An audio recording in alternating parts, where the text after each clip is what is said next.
Assalamualaikum warahmatullahi wabarakatuh.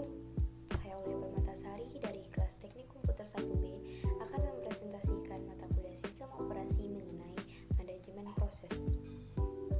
Konsep manajemen proses. Sistem operasi memiliki dua jenis mode operasi yang saling terpisah. Pertama, user mode, yaitu eksekusi program dikendalikan oleh pengguna. Yang kedua, kernel mode, yaitu eksekusi program dikendalikan oleh sistem operasi dinamakan dual mode operation. Proses adalah sebuah program yang sedang dieksekusi, sedangkan program adalah kumpulan instruksi yang ditulis ke dalam bahasa yang dimengerti oleh sistem operasi. Sebuah proses membutuhkan sejumlah sumber daya untuk menyelesaikan tugasnya. Sistem operasi mengalokasikan sumber daya tersebut saat proses itu dijalankan atau diproses. Ketika proses tersebut berhenti dijalankan, sistem operasi akan mengambil kembali semua sumber daya yang bisa digunakan kembali oleh proses lainnya. Manajemen proses. Sistem operasi bertanggung jawab akan aktivitas-aktivitas yang berkaitan dengan manajemen proses seperti: pertama, membuat dan menghapus proses pengguna dan sistem proses; kedua, menunda dan melanjutkan proses; ketiga, menyediakan mekanisme untuk proses sinkronasi; keempat, menyediakan mekanisme untuk proses komunikasi; dan yang terakhir, menyediakan mekanisme untuk penanganan. Manajemen memori utama. Sistem operasi memiliki tugas untuk mengatur bagian memori yang sederhana, digunakan dan mengalokasikan jumlah dan alamat memori yang diperlukan, baik untuk program yang akan berjalan maupun sistem operasi itu sendiri. Tujuan dari manajemen memori utama adalah agar utilitas CPU meningkat dan untuk meningkatkan efisiensi pemakaian memori.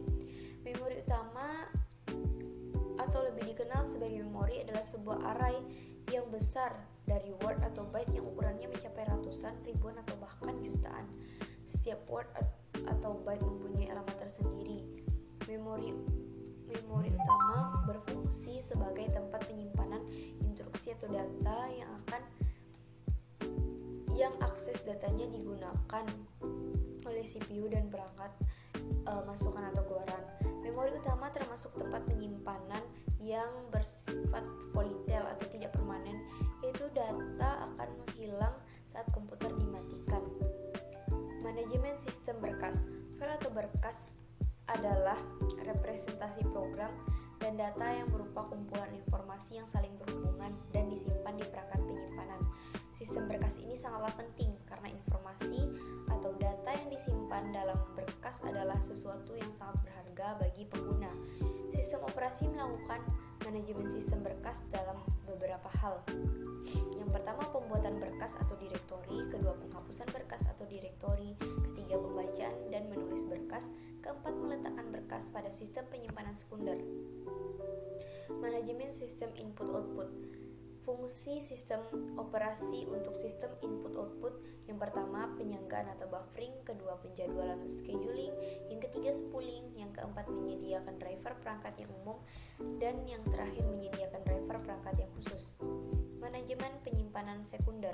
Sarana penyimpanan sekunder memiliki ciri umum sebagai berikut: yang pertama, non-volatile atau tahan lama; yang kedua, tidak berhubungan langsung dengan bus CPU; yang ketiga, lambat; dan yang terakhir, harganya murah. Sarana penyimpanan sekunder memiliki fungsi sebagai berikut: yang pertama, menyimpan berkas secara permanen; yang kedua, menyimpan program yang belum dieksekusi prosesor; dan yang ketiga, memori virtual. Tahap-tahap penciptaan proses. Penciptaan proses dapat disebabkan beragam sebab. Penciptaan proses meliputi beberapa tahap. Yang pertama, beri satu identifier unik ke proses baru. Isian baru ditambahkan ke tabel proses utama yang berisi satu isian per proses. Yang kedua, alokasikan ruang untuk proses. Yang ketiga, PCB harus diinisialisasi. Yang keempat, kaitan-kaitan antar tabel dan senara yang cocok dibuat. Dan yang terakhir, bila diperlukan struktur data lain, maka segera dibuat struktur tersebut. Status proses. Saat proses dieksekusi, maka setiap proses akan mengalami perubahan status atau kondisi. Jika dikelompokkan, maka perubahan status proses ada 5 tahapan, yaitu pertama, new, yaitu proses yang sedang dibuat; yang kedua, running, yaitu proses yang sedang dieksekusi; yang dapat dieksekusi karena CPU tidak ada tugas atau tugas selesai. Yang ketiga ready, yaitu proses menunggu jatah waktu dari prosesor. Yang keempat waiting, yaitu proses sedang menunggu beberapa event.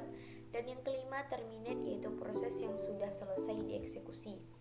Penjadwalan proses. Ada 7 kriteria penjadwalan proses pada sistem operasi, yaitu sebagai berikut. Yang pertama CPU utilization, yang kedua throughput, yang ketiga turnaround time, yang keempat waiting time, yang kelima response time, yang keenam fairness, dan yang terakhir efisiensi. Proses control block atau PCB.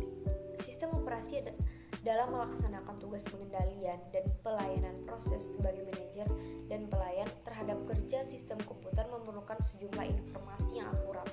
Informasi yang diperlukan sistem operasi tersedia dalam bentuk control block atau PCB. Informasi dalam PCB dikelompokkan dalam 3 macam. Yang pertama informasi identifikasi proses, yaitu identifikasi proses yang berkaitan dengan identitas proses yang unik, identifikasi proses yang menciptakan identifikasi pemakai. Yang kedua, informasi status pemroses, yaitu informasi tentang isi register yang berisi data saat running.